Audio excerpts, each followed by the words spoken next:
Hello दोस्तों, मैं Anil Kumar study with Anil Kumar में आप सभी का स्वागत करता हूं। आइए आज हम सभी कक्षा 10 के भौतिकी के प्रकाश चैप्टर के अंतर्गत आने वाले एक प्रूफ को पढ़ेंगे, अर्थात कि प्रमेय को पढ़ेंगे। उसमें पढ़ना है हमें कि गोलीय दर्पण में वक्रता, त्रिज्या और उसकी फोकस दूरी के बीच की संबंध क्या होती हैं। तो आपको मैं बता दूं कि ये किस टाइप से प्रश्न पूछते हैं। ये प्रश्न पूछेंगे और मैं प्रूफ केवल बताऊंगा, इसमें लिख करके नहीं बताऊंगा, मैं बोल दूंगा, आप सभी लिखेंगे, ठीक है ना। और वीडियो को शुरू से अंत तक देखें। मैं बता दूं आपको कि इसमें क्या क्या पूछ सकता है। पूछेगा कि उत्तल दर्पण में, प्रश्न पूछेगा कि उत्तल दर्पण में आर तथा एफ में संबंध स्थापित करे, संबंध स्थापित करे। या पूछेगा कि क्या संबंध होता है बताएं, है ना। या पूछेगा कि अवतल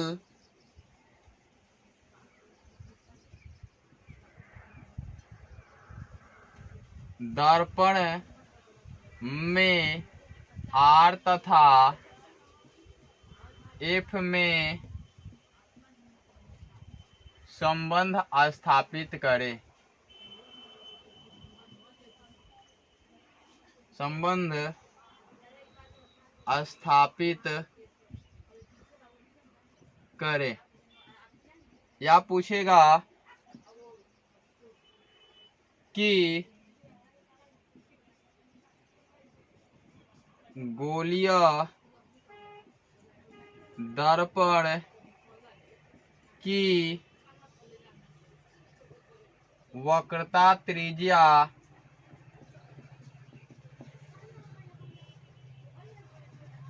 और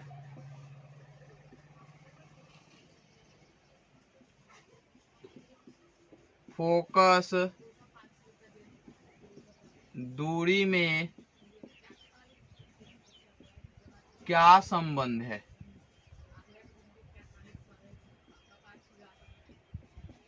इस प्रकार से पूछेगा। या पूछेगा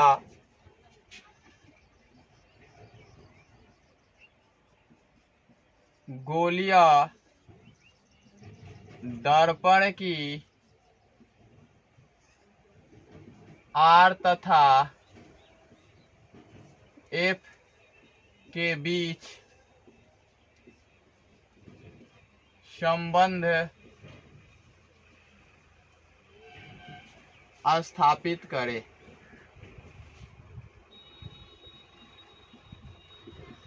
या पूछेगा कि गोलीय दर्पण में सिद्ध करे कि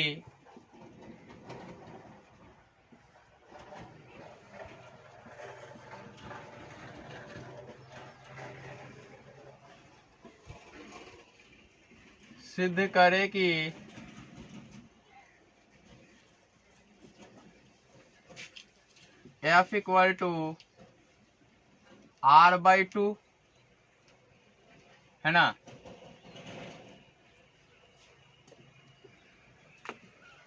या पूछेगा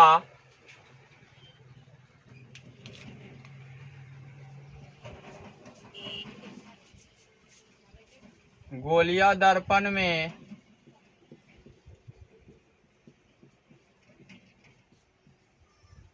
सिद्ध करे कि R बराबर 2F। या पूछेगा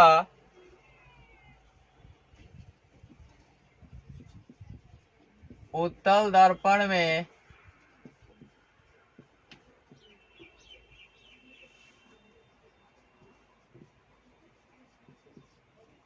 दिखाएं कि R बराबर 2F। या लिखेगा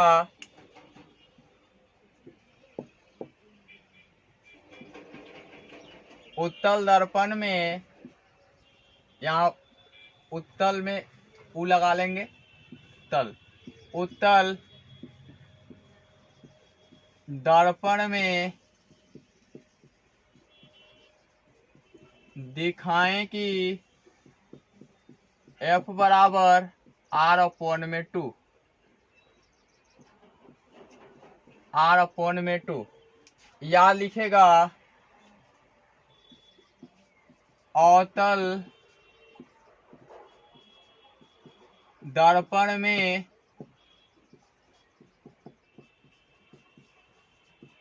दिखाएं कि R बराबर 2F, या लिखेगा अवतल दर्पण में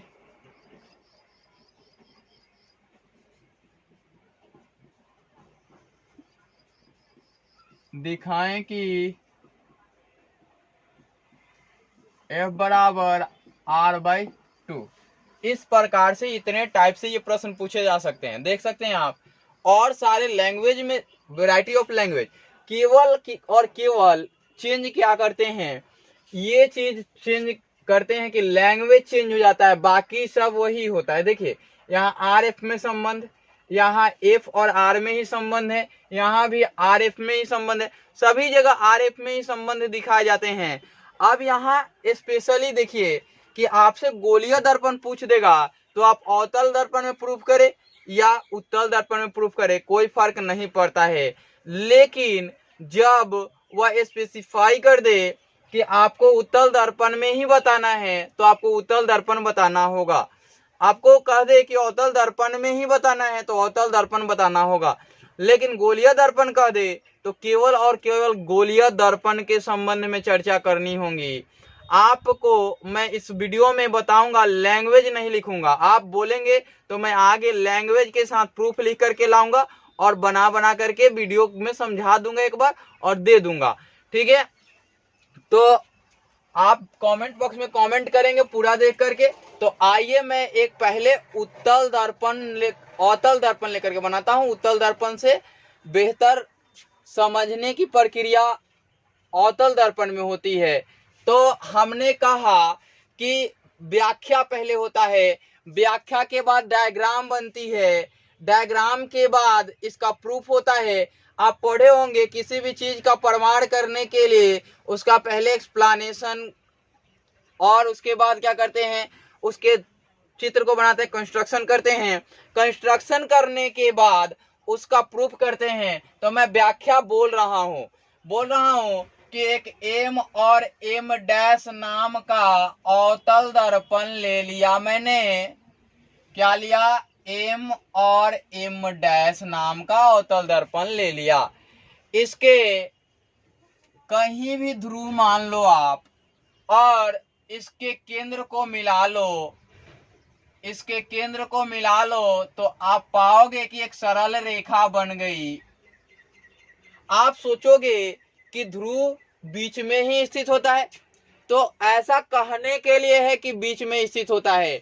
आपको मैं बता दूं कि गोलीय दर्पण जो होता है एक खोखले गोलीय कांच का टुकड़ा होता है और खोखले गोलीय कांच का टुकड़ा होने के कारण इसकी ध्रुव कहीं भी हो सकती है। जैसे कि मान लो कि ऐसे यदि बना दिया गया और यहां से कलर कर दिया गया, कलरिंग कर दिया गया, तो यहां से इस प्रकार से यदि इसका सेंटर हो तो एक सरल रेखा यहां से भी बन सकती है, एक सरल रेखा यहां से भी बन सकती है। डिस्टेंस तो दोनों जगह के समान ही होंगे, तो ध्रुव यहां भी हो सकती है, ध्रुव यहां भी हो सकती है। बशर्ते आपको एक चीज ध्यान रखनी होगी कि यहाँ ऐसे बनाते हैं तो फिर इसके समानांतर आने वाली प्रकाश की किरणें यहाँ से टकराएंगी तो आपको फिगर बनाने में असुविधा होती है, जिसके कारण बताया जाता है कि मध्य में स्थित है। आप सभी सपोर्ट करें। मैं फिजिक्स का एक एक चीज एक एक जगह से कहां से यह क्वेश्चन डिराइव होता है वो मैं बताऊंगा आप सभी को। केवल सपोर्ट करें, मेरे पास इंफ्रास्ट्रक्चर होने दें, इंफ्रास्ट्रक्चर आते ही मैं सब चीज आपको दिखाने का प्रयास करूंगा और एक बारीकी से उसमें समझ डेवलप कर दूंगा आप में। तो आप देख रहे हैं कि एम डैश और इसके अंदर मतलब कि दर्पण में कहीं भी एक ध्रुव ले लिया जिसको सेंटर ऑफ कर्वेचर से मिलाया और मैंने मिलाते हुए एक आपतित किरण क्या ले लिया, रे ऑफ इंसिडेंट रे, है ना, और पॉइंट ऑफ इंसिडेंट, है ना, आईपी लिखा हमने। कितना लोग एबी से डिनोट करते हैं, लेकिन मेरा कुछ पढ़ाने का तरीका अलग है इसलिए मैं बता रहा हूं। ये इंसिडेंट रे का सूचक है, मैं पहले भी बता चुका हूं। ये आईपी पॉइंट ऑफ इंसिडेंस अर्थात कि आपतन बिंदु है ना, ये क्या है, आपतन बिंदु है। और इससे ये आने वाली किरणें क्या है, इस प्रधान अक्ष के समानांतर हैं। प्रधान अक्ष के समानांतर आने वाली प्रकाश किरणें परावर्तन के बाद फोकस से होकर गुजरती हैं। किससे होकर गुजरती हैं, फोकस से होकर परावर्तित होती हैं। अब मैं करता क्या हूं, इंसिडेंट पॉइंट से एक अभिलंब खींचता हूं। किसके द्वारा, सी के द्वारा एक अभिलंब खींचता हूं। मैं एक अभिलंब खींच दिया। अभिलंब खींचते ही आपतन कोण, एंगल ऑफ क्या, angle between incident ray and normal क्या बनेगा, ये आपतन का कोण बढ़ेगा अर्थात एंगल ऑफ इंसिडेंस का बनेगा आई, और ये बनेगा angle R, angle of reflection. तो रिफ्लेक्शन का कोण आर बन गया, तो आपको पता चल गया कि इन दोनों के बीच बना कोण क्या है, तो ये आई और ये आर। और आप जानते हैं परावर्तन के नियम से दोनों क्या होते हैं, बराबर होते हैं। तो मैं अब कुछ इसमें लिख दे रहा हूं जो बताने लायक है। यहां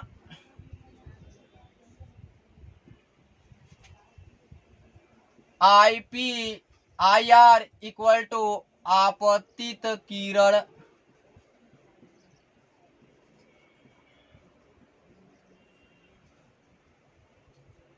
आईपी बराबर आपतन बिंदु,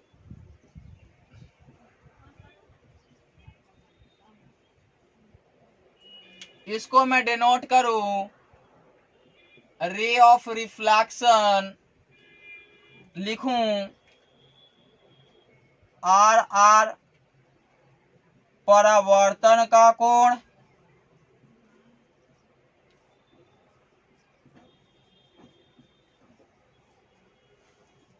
और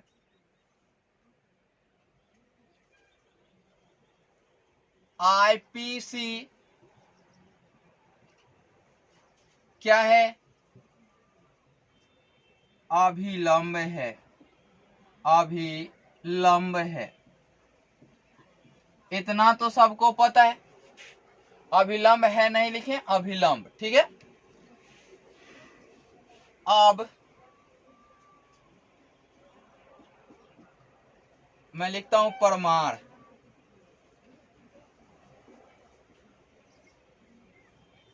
परमाण में लिखूं तो मैं इस लाइन और इस लाइन के समकक्ष चलूं, है ना।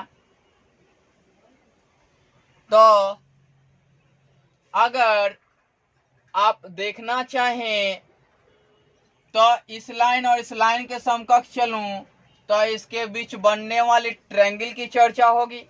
और आपको मैं बता दूं कि दो समानांतर रेखाओं के बीच यदि आधार सेम हो और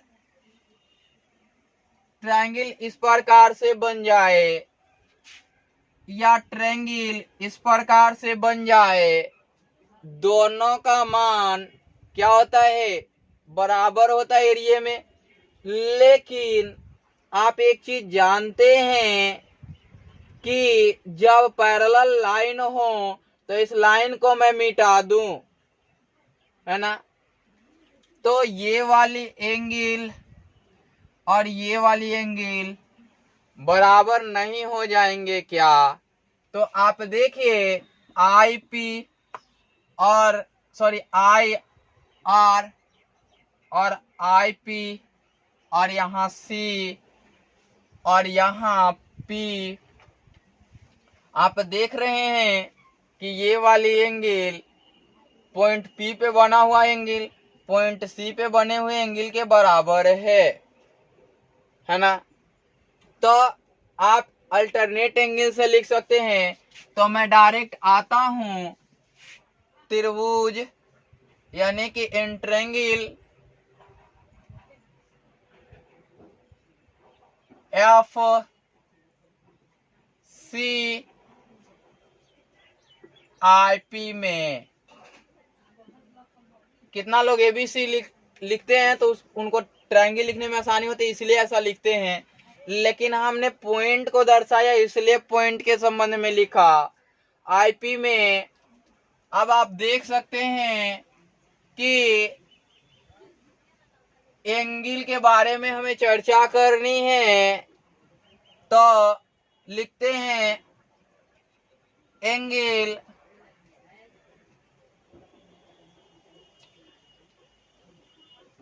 आईपीसी एफ सी एफ बराबर होगा angle I R I P C के, है ना। किससे भाई, चूंकि एकांतर कोण से।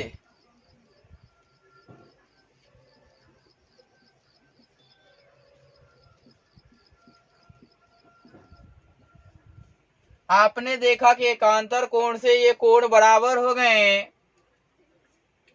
तो आप लिखेंगे क्या अब इसी में, तो एंगल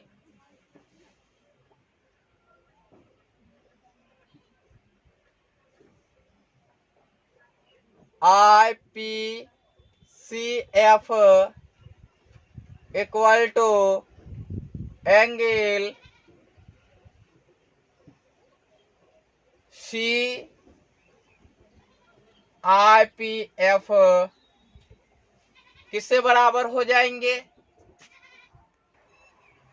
ये क्या होगा, आपतन कोण बराबर परावर्तन कोण, परावर्तन के नियम से, है ना। परावर्तन नहीं लिखा तो लिख सकते हैं इसे परावर्तन के नियम से, है ना। तो परावर्तन के नियम से आपने देखा। मैं इसे मिटा देता हूं, आप सभी इसे नोट डाउन कर लेंगे कि इतने टाइप से पूछे जा सकते हैं, और मैं प्रूफ कर देता हूं। बाकी एक का प्रूफ मैं अगले वीडियो में दूंगा और आप सभी को समझाऊंगा। उसमें बहुत सारे कॉन्सेप्ट सीखने को मिलेंगे आपको, कैसे उसे एक तरीके से नहीं बहुत सारे तरीके से बराबर प्रूफ किए जा सकते हैं। देखिए यहाँ एंगल ये वाले और ये वाले दोनों बराबर हो गए। अब आपको पता है कि एक आइसोसेलेस ट्रायंगल में यानी कि समद्विबाहु त्रिभुज में, इस ट्रायंगल में यदि दो एंगल बराबर हो तो ये दोनों साइड बराबर हो जाते हैं। तो उसी प्रकार से ये दोनों साइड आपस में बराबर हो जाएंगे। तो लिखेंगे, इसलिए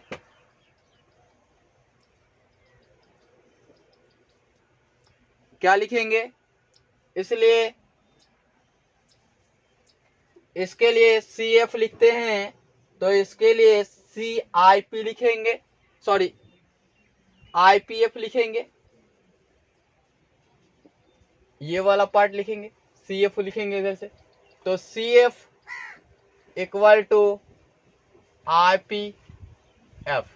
आपको दिख गया कि दोनों बराबर हो गए। अब दोनों बराबर होते ही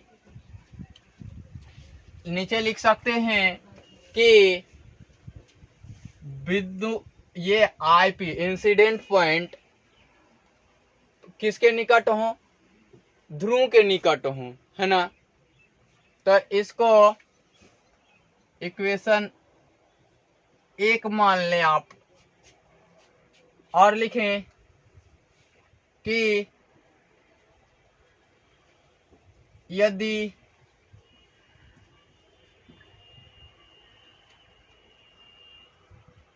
आपतन बिंदु IP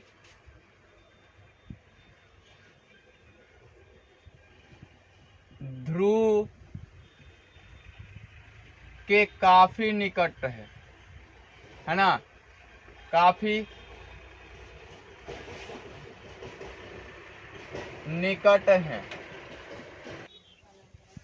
यदि आपतन बिंदु IP ध्रुव P के काफी निकट हो, P के काफी निकट हो, है ना, हो लिखिएगा, यहाँ है नहीं, हो, इसलिए CF बराबर क्या हो जाएंगे, PF हो जाएंगे।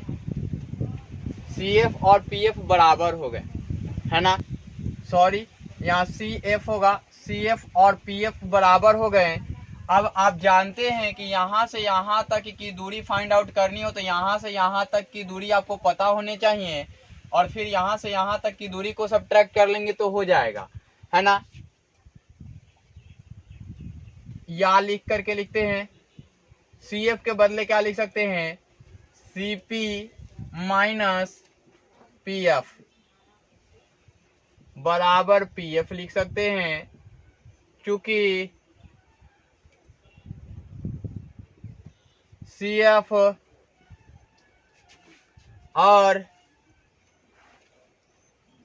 CP बराबर क्या है, यहाँ CP के बदले CF लिखेंगे, CP लिखें, और CP के लिए देखें, ये और ये दोनों ऐड करने के बाद आ रहे हैं, दोनों ऐड करने के बाद आ रहे हैं ना, तो CP माइनस PF बराबर CF, है ना। अब आपको दिख गया होगा कि CP equal to PF plus PF, है ना। इसलिए करके लिखना चाहें तो या CP बराबर 2PF। अब एक चीज मैंने यहाँ नहीं बताया था, इसलिए नहीं बताया था कि आपको पता है कि यहाँ से यहाँ तक की दूरी को क्या बोलते हैं, F बोलते हैं, और यहाँ से यहाँ तक की दूरी को क्या बोलते हैं, R बोलते हैं, है ना। तो यहाँ CP के लिए भी चर्चा करनी होगी। मैंने चर्चा इसलिए नहीं किया था कि आप सोचेंगे कि पहले ही चर्चा कर देते हैं फिर बताते नहीं हैं। मेरा पढ़ाने का कुछ तरीका ही अलग है। अब यहाँ CP आ गया और PF आ गया तो आपको तो कंफ्यूजन हो जाएगी, तो सबसे पहले इसमें ढूंढने चलेंगे तो आपको मिलेगा क्या, CP बराबर वक्रता त्रिज्या यानी कि R मिलेगा, और PF बराबर